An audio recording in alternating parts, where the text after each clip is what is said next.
அரியலூர் மாவட்டம் கங்கைகொண்ட சோழபுரத்தில் உலக அளவில் புகழ்பெற்ற பிரகதீஸ்வரர் கோயில் அன்னாபிஷேக விழா வெகு விமரிசையாக நடைபெற்றது. 10,000க்கும் மேற்பட்ட பக்தர்கள் கலந்து கொண்டு பெருவுடையாரை தரிசனம் செய்தனர். அரியலூர் மாவட்டம் கங்கைகொண்ட சோழபுரத்தில் 1000 ஆண்டுகளுக்கு முன்னர் மாமன்னன் ராஜேந்திர சோழனால் கட்டப்பட்ட பிரகதீஸ்வரர் கோவில் உள்ளது.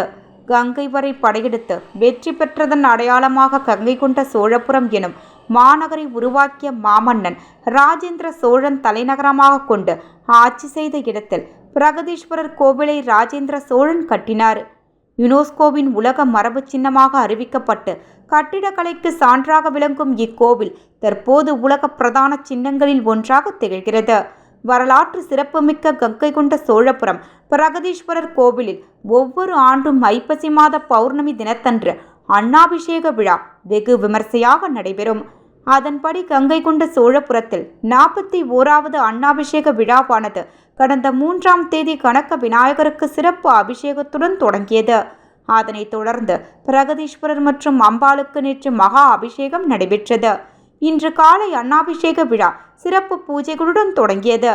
ஆசியாவிலேயே மிகப்பெரிய லிங்கமாக கருதக்கூடிய பிரகதீஸ்வரர் சுவாமிக்கு இன்று காலை 100 மூட்டை அரிசியால் சாதம் வடிக்கப்பட்டு காய்கறிகள் பழங்கள் ஆகியவற்றை கொண்டு லிங்கத்தின் மீது அலங்காரம் செய்தனர். பின்னர் மாலை 6 மணியளவில் பிரகதீஸ்வரர் சுவாமிக்கு மகா தீபாராதனை காட்டப்பட்டது. அன்ன அலங்காரத்தில் காட்சியளித்த பெருவுடையாரை ஆயிரக்கணக்கான பக்தர்கள் நீண்ட வரிசையில் நின்று தரிசனம் செய்தனர்.